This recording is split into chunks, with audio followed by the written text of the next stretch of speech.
Selamat datang di Pojok Santai. Sebelum Anda mendengarkan audiobook ini, kami menginformasikan bahwa channel ini adalah review audio dari buku yang ada di Indonesia. Untuk membaca keseluruhan buku ini, kami menyarankan membeli buku aslinya di toko buku kesayangan Anda, baik offline maupun online. Keberadaan channel ini dimaksudkan untuk membantu Anda mendapatkan pengetahuan dari buku-buku kesayangan Anda. Jangan lupa untuk subscribe, like, dan komen. Selamat datang di Pojok Santai, channel khusus yang membahas komik dan novel dengan cara asik. Wiro Sableng alias pendekar Kapak Maut Naga Geni 212, Dewa Tuak, dan Lord Gambir Seta mendapat tugas khusus dari Raja Penidur.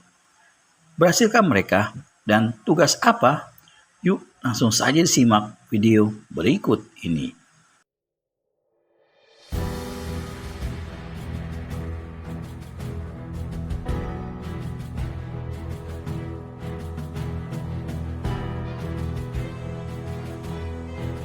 Angin bertiup kencang memapasi lari 3 ekor kuda yang dipacu menuju utara. Dari debu yang melekat di tubuh kuda serta para penunggangnya, nyata bahwa mereka telah menempuh perjalanan jauh. Sekeluarnya dari Rimba Bantara, mereka memasuki daerah berpasir yang ditumbuhi pohon kelapa. Orang-orang ini adalah pendekar 212 Wiro Sableng, Lord Gambir Seta, dan Dewa Tuak. Mereka menghentikan kuda masing-masing di ujung bukit pasir yang terjal. Kita berhenti di sini. Perjalanan dilanjutkan dengan jalan kaki, kata Lord Gambir Seta seraya melompat turun dari punggung kuda diikuti 2 orang lainnya. Tapi ada beberapa hal penting yang harus kuterangkan pada kalian. Soalnya manusia siluman berhati iblis itu memiliki ilmu-ilmu luar biasa. 3 di antaranya amat berbahaya. Pertama, yang disebut carka siluman. Karenanya, dalam menghadapinya nanti jangan terlalu dekat. Ilmunya yang kedua bernama asap jalur penidur. Jika seseorang sampai terlingkar oleh asap tersebut, pasti akan menjadi lemah dan jatuh tidur. Ilmu ketiga, ini yang paling berbahaya, ialah asap tenung siluman. Siapa yang sampai menciumnya pasti berubah jalan pikirannya dan merasa bahwa dia adalah budak atau hamba sahaya Sonya. Dengan demikian, Sonya bisa menyuruhnya berbuat apa saja. Karenanya, begitu berhadapan dengan manusia siluman itu, harus dapat menyiramkan air pantangan berupa air hujan ke tubuhnya. Setelah memandang berkeliling sejenak, Lord Gambir Seta memberi isyarat untuk meneruskan perjalanan. Pada saat dia dan Wiro mulai melangkah, di sebelah belakang Dewa Tuak keluarkan 2 buli-buli kecil dari balik pakaiannya. Seperti telah diketahui, karena 2 bumbung bambu yang dibawanya kini diisi air hujan, maka dia terpaksa membawa Tuak kegemarannya di dalam buli-buli tersebut. Dibukanya tutup buli-buli, lalu mendongak dan mulai meneguk minuman itu. Tiba-tiba Dewa Tuak turunkan buli-bulinya dan menyemburkan air minuman dalam mulutnya ke depan. 8 buah pisau terbang yang meluncur ke arah Lord Gambir Seta dan Wiro Sableng runtuh ke tanah. "Bangsat, siapa yang berani membokong?" bentak Dewa Tuak. Buli-buli tuaknya disimpan, lalu dia melompat ke bawah bukit pasir, diikuti Wiro dan Lord Gambir Seta.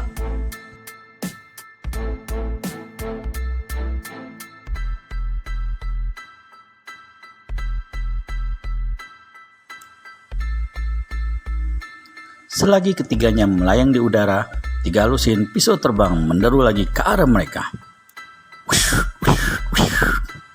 "Parat!" maki Wiro. Tangan kanannya dipukulkan ke depan. Lord Gambir Seta dan Dewa Tuak juga dorongkan telapak tangan kanan. 36 pisau maut itu mental jatuh ke pasir. "Bangsat, lekas keluar dari balik batu!" teriak Wiro. Dia melihat jelas serangan pisau itu keluar dari balik sebuah batu besar. Ketika ditunggu tak ada yang keluar, Wiro lepas pukulan, kunyuk melempar buah. Satu gumpal angin keras laksana batu karang menghantam batu besar itu dengan dahsyatnya. Gak hancur berantakan. Di saat itu pula terdengar suara jeritan. Di balik batu besar yang telah hancur tampak 3 lelaki bermuka hitam. Yang satu menggeletak dengan dada hancur. 2 lainnya masih untung hanya menderita luka dalam. Setelah terhuyung sesaat, keduanya lantas cabut senjata dan menyerbu ke arah Wiro dan kawan-kawan. Sreng! Mereka pasti budak-budaknya Sonya, seru Lord Gambiseta dan berkelebat menotok lawan yang menyerangnya. Sebaliknya, Wiro tak memberi ampun. Orang yang coba menebaskan senjatanya ke lehernya dihantam di bagian dada dengan jotosan tangan kiri hingga muntah darah dan terkapar di pasir. Muka hitam, sentak Lord Gambiseta seraya menjambak rambut orang yang berhasil ditotoknya. Sebelum kau jadi budak manusia siluman bernama Sonya, apakah kau dari golongan hitam atau putih? Apa pedulimu mata picak? Jawab si muka hitam. Jawab si muka hitam. Lord Gambiseta menggereng. Dewa Tuak membisikkan sesuatu kepadanya. Lord Gambiseta lalu berkata, nyawamu ku ampuni, tapi lekas beritahu di mana sarangnya Sonya. Si muka hitam tertawa. Baik, tapi lepaskan dulu totokanmu. Tanpa curiga, Lord Gambiseta lepaskan totokan di tubuh si muka hitam. Tapi begitu totokannya terlepas, secepat kilat si muka hitam hantamkan tinjunya ke batok kepala sendiri. Dia menggeletak mati dengan kepala rengkah. Kalian saksikan sendiri, ujar kakek mata picak itu antara terkesiap dan juga penasaran. Dia sudah menjadi kerbau yang sangat patuh pada Sonya. Lebih baik suka bunuh diri daripada berkhianat. Ketiganya lalu melanjutkan perjalanan menempuh pedataran pasir penuh pohon kelapa. Selang beberapa lama, mereka sampai di tepi pantai berbentuk cekung setengah lingkaran. Angin laut bertiup lembut dan air laut tampak tenang. Burung elang berterbangan di udara. Pemandangan di sini indah sekali. Inilah Teluk Gonggok. Di sini pula lah manusia siluman Sonya membuat markasnya. Tapi di sebelah mana?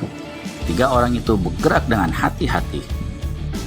Bukan mustahil, mereka bakal mendapat rintangan-rintangan maut lainnya dari budak-budaknya Sonya. Mereka mendekati daerah berbatu-batu di bagian teluk sebelah kanan. Biasanya di tempat seperti ini terdapat lubang atau celah yang dijadikan pintu masuk. Di bagian yang menghadap ke laut, mereka tidak menemukan apa-apa. Ketiganya berputar, menyelidiki bagian belakang bebukitan batu ini. Itu ada lubang. Wiro tiba-tiba berseru dan menunjuk pada sebuah lubang di sela-sela 2 batu besar. Ketiganya segera menuju ke situ. Ternyata mulut lubang tertutup oleh satu sarang gonggok atau laba-laba yang luar biasa besarnya. Lubang buntu, tak mungkin ada yang memakai sebagai jalan masuk, kata Wiro garuk-garuk kepala. Celaka, perangkap setan apa pula ini, kata Lord Gambiseta. Tubuhnya dan juga tubuh Wiro sudah terhisap sampai sebatas pinggul. Melihat kedua kawannya itu menghadapi bahaya besar, Dewa Tuak cepat keluarkan benang sutra putih saktinya yang selalu dibawanya. Bertahanlah, lihat benangku ini, seru Dewa Tuak. Benang itu meluncur ke bawah langsung melibat pinggang serta dada Wiro dan si kakek. Untuk dapat menarik keduanya dari isapan pasir maut itu, Dewa Tuak kerahkan seluruh tenaga luar dan dalam. Sekali sentak, tubuh Wiro dan Lord Gambiseta berhasil ditarik keluar. Kurang ajar, licik, maki Wiro begitu selamat. Dewa Tuak, 2 kali kau menyelamatkan jiwa kami. Kami menghaturkan terima kasih, kata Lord Gambiseta sementara Wiro cengah-cengir. Dewa Tuak angkat bahu dan menjawab, bukan saja kita berbasa-basi dengan segala peradatan. Lord Gambiseta menghela napas panjang. Dia memandang ke lubang batu yang ada sarang gonggonya. Aku yakin inilah pintu masuk ke sarangnya Sonya. Benarkah itu pintu masuk ke sarang Sonya?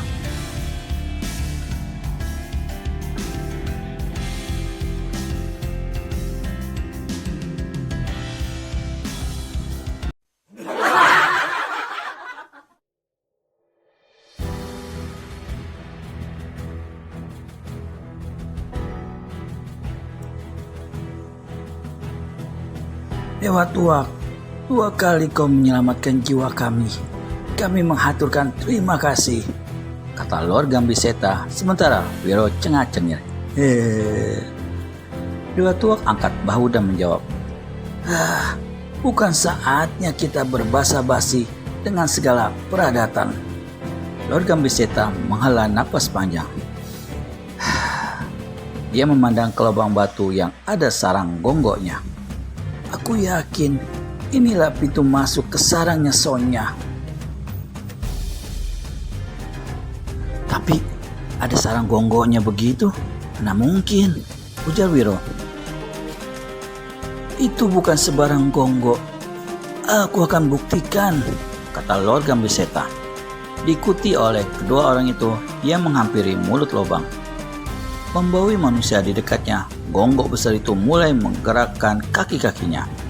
Pandangan matanya membuas dan dari mulutnya keluar sebentuk lidah aneh bercabang 2 berwarna hijau berkilat-kilat tanda mengandung racun jahat. Lord Gambiseta mengambil sehelai sapu tangan. Benda ini dibuntalnya lalu dilemparkan ke sarang gonggo. Cepat kilat, binatang ini menyambar dan menghancur lulukannya. Wiro membungkuk mengambil sebuah batu sebesar setengah kepala. Batu ini dilemparkannya ke sarang gonggo. Seperti sapu tangan tadi, batu ini pun dilumat hancur oleh gonggo itu dalam waktu singkat. Mata pendekar 212 membeliak menyaksikan hal ini. Hebat, hebat, kata Dewa Tuak. Aku mau tahu, apakah binatang ini doyan tuakku? Lalu diteguknya tuak dalam buli-buli. Pluk, pluk. 3 teguk berturut-turut. Tegukan pertama dan kedua ditelannya. Wah. Tegukan ketiga tetap dalam mulut dan dengan mengerahkan tenaga dalam, tuak itu disemburkannya ke arah gonggo di lubang batu. Kepala binatang itu hancur, tubuhnya remuk berkeping-keping, kaki-kakinya menggelepar dan putus-putus. Sarangnya musnah. Sesaat kemudian terjadilah hal yang aneh. Baik gonggo maupun sarangnya berubah menjadi asap hitam untuk kemudian musnah tak berbekas. Gonggo siluman, desis Wiro.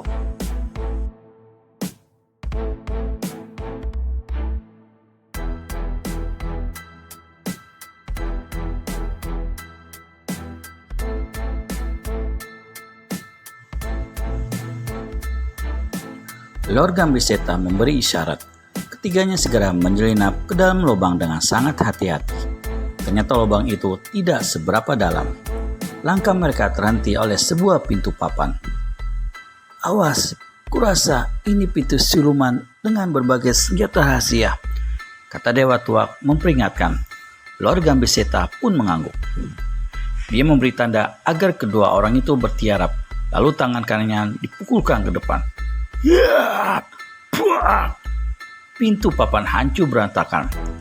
Dikejap itu pula beralur 50 batang golok terbang di atas tubuh 3 orang yang bertiarap itu. Begitu senjata-senjata maut itu lewat, 3 orang tersebut cepat melompat dan menerobos masuk lewat pintu yang hancur. Mereka sampai ke sebuah ruangan besar yang penuh dengan puluhan manusia. Di hadapan mereka berdiri kira-kira 20 orang lelaki dan setengah lusin perempuan yang kesemuanya bermuka hitam. Mereka adalah tokoh-tokoh silat golongan putih dan hitam yang telah diculik dan dijadikan budak oleh Sonya. Dengan muka hitam begitu rupa, sulit bagi Wiro dan kawan-kawan untuk mengenali mereka. Ini berarti Mereka tidak mengetahui yang mana tokoh golongan hitam dan mana tokoh golongan putih yang harus mereka selamatkan. Di belakang jejeran orang-orang itu, di satu lantai yang agak tinggi, duduklah seorang lelaki berusia setengah abad berwajah luar biasa seramnya. Rambutnya aut-autan, kumis dan jambang bau tidak terurus, sepasang matanya menyorot ganas. Dia mengenakan pakaian buruk, dekil, penuh tambalan. Tubuh dan pakaiannya ini menebar bau yang sangat busuk. Di sekeliling si bau busuk ini duduk bersimpuh 15 orang perempuan. Karena muka mereka tidak hitam, maka dapat disaksikan bahwa mereka semua adalah gadis-gadis berwajah cantik. Dan yang membuat mereka 212 jadi sesak napas, sedang Dewa Tua serta Lord Gambeseta menjadi jengah, ialah bahwa ke-15 gadis itu tak satu pun mengenakan pakaian alias bertelanjang bulat. Dari balik sebuah ruangan, tiba-tiba muncul seorang gadis yang parasnya paling cantik di antara semua gadis di ruangan itu. Dia melangkah tanpa pakaian, menghampiri lelaki berpakaian buruk dekil itu dan langsung duduk di pangkuannya. Gila betul, kata Wiro dalam hati. Gadis itu bukan lain adalah Dwiana, murid Akik Mapel. Akik Mapel sendiri saat itu duduk di sudut ruangan bersama yang lain-lainnya. Mereka siap menyerbu. 3 orang yang baru datang itu hanya menunggu perintah majikan mereka. Lord Gambeseta berbisik pada Wiro dan Dewa Tua. Keparat yang berpakaian rombeng busuk, itulah Sonya yang harus kita lenyapkan. Kita harus bertindak cepat. Sebelum ketiga orang ini bergerak, tiba-tiba di antara orang banyak menyeruak 4 manusia bermuka hitam. 1 laki-laki dan 3 perempuan.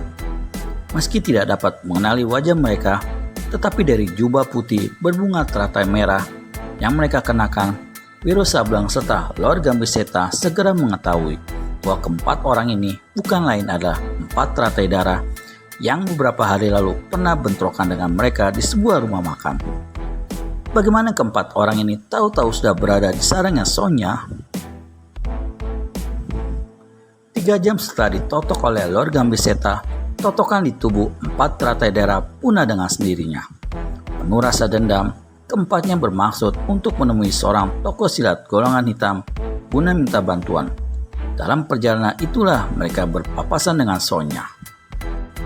Mengetahui bahwa 4 teratai darah merupakan kelompok berkepandaian tinggi dan cukup terkenal dalam dunia persilatan, Sonya segera menyerang mereka dengan asap tendung siluman. Dalam keadaan tak sadar, ke-4 orang itu kemudian dibawanya ke Teluk Kongo. Rangga Lelanang dan kau pemuda gondrong sedeng, membentak kepala teratai darah yakni Sumo Kebalen. Dicari-cari tidak ketemu. Akhirnya hari ini kalian datang mengantar nyawa. Kau rupanya, saut Wiro seraya mencibir. Kalau aku tidak salah, dulu mukamu putih macam kain kafan. Sekarang kenapa berubah jadi pantat dandang? Wiro tertawa gelak-gelak. Dan diam-diam tangan kanannya meraba gagang kapak maut naga geni 212 yang tersembunyi di balik pakaiannya. Di sampingnya, Dewa Tua keluarkan buli-bulinya dan pluk. Dia meneguk minuman itu seenaknya seolah-olah sedang berada di tempat perjamuan. Lord Gambeseta sendiri sejak tadi sudah siapkan pukulan tangan kosong di tangan kiri, sedang di tangan kanannya kini tergenggam sebuah senjata aneh, yakni sebuah tanduk kerbau yang amat besar dan runcing di salah satu ujungnya.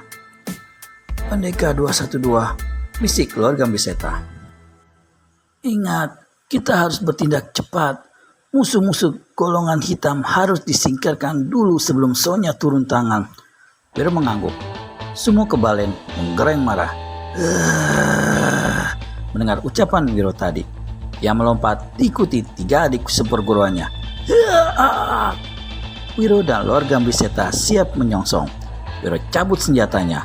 Sinar putih berkiblat ketika kapak maut naga geni 212 mulai beraksi. Terdengar suara mengaung laksana 1000 tahun mengamuk. Semakin menegangkan, Apalagi Wiro Sableng alias pendekar kapak maut Naga Geni 212 telah mengeluarkan kapak mautnya. Jangan sampai Kisana penasaran gak karu-karuan ya. Segera subscribe dan tekan tombol lonceng untuk mendapat notifikasi video terbaru dari kami. Terima kasih dan sampai bertemu kembali.